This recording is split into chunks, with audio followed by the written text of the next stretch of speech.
So I wanted to talk briefly today, hopefully briefly today, about an upcoming project. I am going to try my hand at running fairly close to the book the scenario The Haunting from the Call of Cthulhu 7th edition Quick Start rules and the basic book of pretty much every previous edition of the game.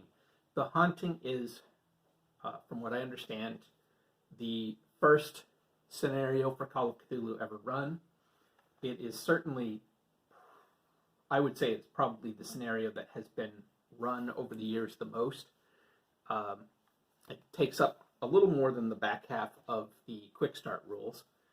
It's a relatively simple scenario, but I think has some advantages for running for a group, particularly first-time players. For it, I have created 6 pre-generated characters. I suspect I will only have 3 to 4 players, but I've created 6 so that people have options. I have a priest who is actually Egyptian by birth, but has been in Boston for some time. I have a rich dilettante, a young woman who is actually kind of the bankroll for this little cadre of friends. I have an ex-cop, now private investigator, who also is ex-GI, saw some bad stuff. I have a professor. He was also former military. He fought with Teddy Roosevelt, San Juan, and saw some horrible stuff. A lot of the sort of unifying thing is that all of these people have experienced something bad, something strange.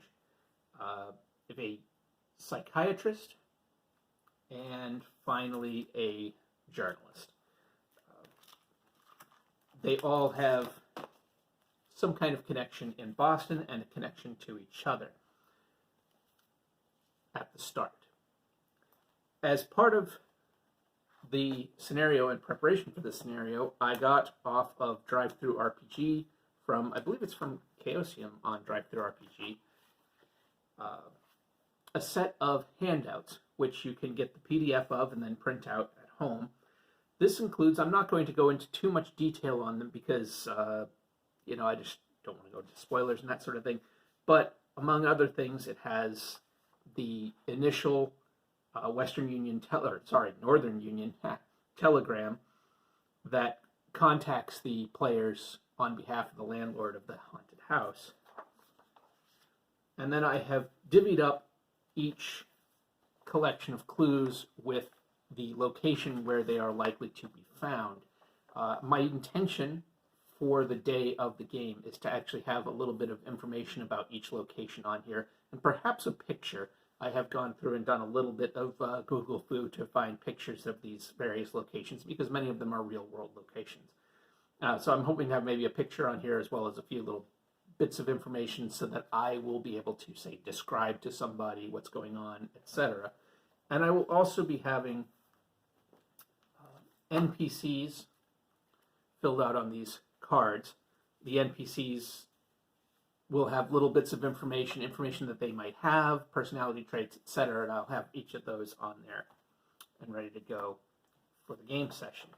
So you have information you can find at the Boston Globe, at the Hall of Records. Some of these handouts don't specifically tie, and I may need to go back in and read. I think there was an information file that I need to go back in and read. But they didn't initially jump out at me as having connections to specific locations, so I've kind of done a little bit of guesswork. Now, I may be wrong on what I've chosen, and like I said, I'm going to go back in and look at the files. I believe one of those files does show some information like that. But as I was reading through them, I decided where I kind of thought they might make sense to find. So if somebody goes to the Hall of Records, they'll be able to find these. The Central Library, this has like news article. Now, I did not trim these off of the paper, trim the sides to make them more whatever. For now, I think it's going to be fine to have them on paper, but I may at some time go back and do things like trim it off paper, maybe mount it on some cardstock, or find special paper, like some parchment paper, something like that, to print it onto in the first place so that it has a better look, a more authentic, less contemporary printer paper look. Here we have the higher courts and police station, the central police station. This is really probably one of the places where they'll find, or have the potential to find, the most information. So we'll see. Hopefully they go there. There's extra stuff if they go to the Roxbury Sanitarium. I like that it has in here like quite a bit of deeper info if people go looking for it. And along with that, then there's also stuff that can be found at the location of a burned down building. And yeah, so this is another one of those where I'm not sure, even if they'll go to this burned out building, so I don't know if they'll get this information. And actually I have in here diary stuff from one of the NPCs, and it probably shouldn't be found at this location. It should actually be found, I think, at the house. And finally, there are some maps. There's a more player-facing map, and then a GM-coded map here. So these handouts, I think, are very nice. They're inexpensive. It's most expensive to actually print them out, as they do take a lot of color ink and a lot of black ink to make. But handouts are part of the fun with Call of Cthulhu.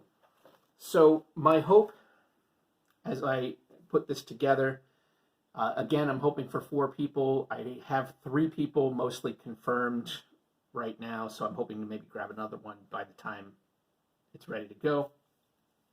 And I'm looking for, preferably, people inexperienced with the game. It's part of what I want, is to find some people who haven't done a lot of RPGing or a lot of Call of Cthulhu specifically. I've made these characters to have useful skills. So I actually didn't follow the character creation rules. I went in and assigned a lot of numbers myself. It's a one-shot. These characters only survive for this one-shot. There is no expectation. I have no plans whatsoever to continue after the one-shot. So if they're playing slightly more competent characters than they might normally play, that's fine by me. That's perfectly fine by me. And I did have backgrounds for each of them. So, you know, I'm hoping that that will be enough to get people hooked and excited for the session. Like I said, the scenario is relatively simple, but it is a little bit sandboxy in its first chunk. And, of course, sandbox scenarios can go all sorts of different ways. Hopefully, I'll be able to keep people focused, keep people on track. I have a tendency to be somewhat long-winded, as anybody who's watched these videos has probably noticed.